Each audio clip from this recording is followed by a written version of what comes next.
Boxing fans around the world, thank you for joining me once again here on Talking Fight for another episode of Boxing News Today. And let's get started with boxing from around the world. Start off with Matchroom signing IBF champ Subriel Matias. Just last week we were talking about it, and here is in the headlines again. IBF junior welterweight champ Subriel Matias, 20-1, 20 knockouts, has signed a multi-fight co-promotional deal with Matchroom Boxing and Fresh Productions.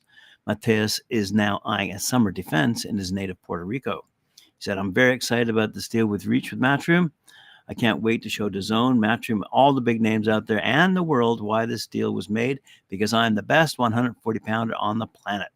And I will show this in front of my people, which makes me immensely happy. And I promise to keep working hard to give the fans what they're looking for. This is all-out wars until one of the two opponents breaks up. I do not run. It is not my fighting style, and this is not in my DNA. This will not change now in any way. Whoever they put in front of me, I will destroy." There you go. Some fighting words out of Subriel Matias. Let's have a quick look at, remember that deal with Premier Boxing and Amazon? Okay, here we go. 2 showdowns featuring a rising star in his toughest date to date and a flyweight world champion against an undefeated contender will highlight the first PBC on Prime Video show on March 30th from T-Mobile Arena in Las Vegas. The 2 matchups will be available via free access to all fans, regardless of Prime membership or purchase of the PBV card.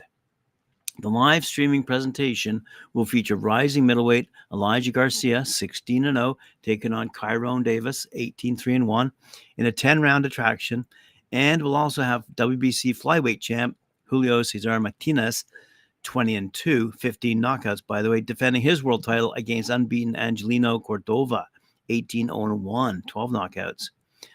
These bouts will lead into the inaugural 4-fight pay-per-view available via PBC on Prime Video and topped by WBO junior middleweight champ Tim Sayu against 2-time former champ Keith one-time Thurman in a non-title affair. Plus, WBA super lightweight champ Rolando Rolly Romero against Isaac Pitbull Cruz in the co-main event. And many people are wondering how many pay-per-views that will attract. Anyway, out of Philippines, we see WBO number 1, IBF number 5, bantamweight and former WBC WBA interim champ Reymart Gaballo, 27-1, 22 knockouts, needed just 32 seconds to demolish former WBA interim minimum weight champ Five Harab. He's now 35-4. On Tuesday night at the Midas Hotel and Casino in Pasay, Philippines. A left of the body combination finish for Rob Gaballo, whose only loss was to future Hall of Famer Nanito Donaire in 2021, is now the mandatory challenger for the current WBO bantamweight king for Jason Maloney. Very good. Remember I mentioned Canelo Alvarez would be fighting soon in May, Cinco de Mayo? Well, we were expecting an announcement, and we never got one. So we still have to wonder who he'll be fighting, but he is fighting May 4th in Las Vegas. He hasn't named an opponent, but revealed that he will be facing an American. So from the several candidates I listed yesterday, and we see Jamal Charlo is top on that list. Terrence Crawford's on there. David Benavidez, possibly. But Charlo is considered the most likely. Said Canelo, I will always try to fight in May and September, the Mexican dates. I always like to look for those dates. We're fine-tuning some details for the May fight, but it's going to be an interesting fight, as I always like, for the people. All right.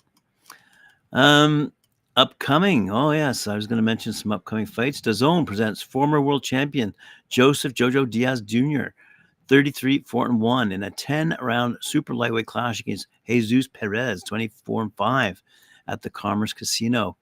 The next night, we're going to see ESPN has WBC super featherweight champ O'Shaquie Foster, 21-2, defending against Abraham Nova, 23-1, in the theater at Madison Square Garden in New York City. Their fights upcoming.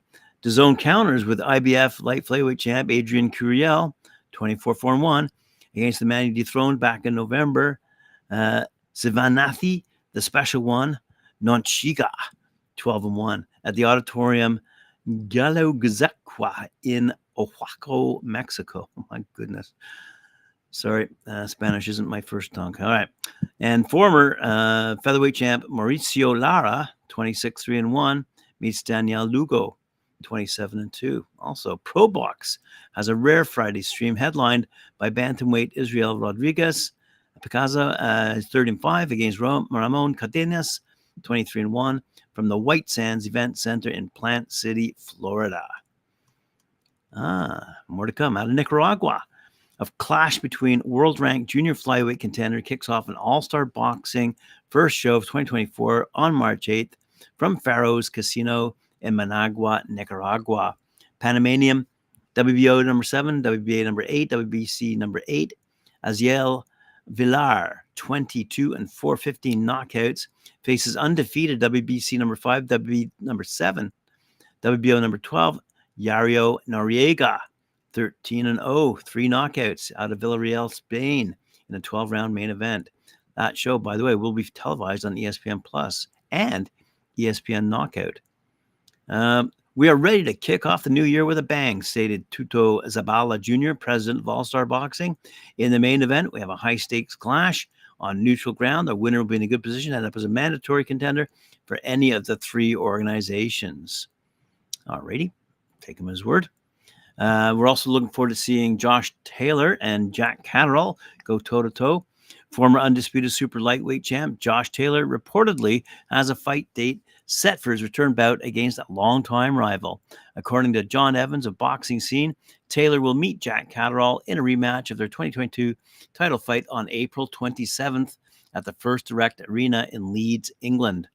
Evans noted that sources indicated Catterall has signed his end of the deal and that Taylor's signature is the only thing holding up an official announcement. Taylor is 19-1, 13 knockouts, and Catterall is 28-1, 13 knockouts. They've been engaged in a bitter rivalry since, well, it's an understatement, engaged in a bitter rivalry since their first meeting in February 2022. Many believe that Catterall outboxed Taylor and should have won after scoring a knockdown in the 8th round, but Taylor was handed a controversial split decision victory. Phil J., by the way, out of World Boxing News, called the decision the biggest robbery in British boxing history. Wow. Since then, the two of them gone back and forth, as Taylor said. In the immediate aftermath, he felt there was no need for a rematch. Catterall understandably felt like he was robbed. Said Catterall, "Today, I should have been waking up with all the belts. Boxing, shame on you. Dreams stolen," he said on his Instagram account. Taylor subsequently was forced to relinquish his WBC, IBF, and WBA super lightweight belts due to pending mandatory orders. He then lost his WBO and the ring titles to Teofimo Lopez in a one-sided decision last June. Catterall has fought twice since losing to Taylor, earning back-to-back unanimous decision victories over De Raffoli last May and Jorge Linares in October.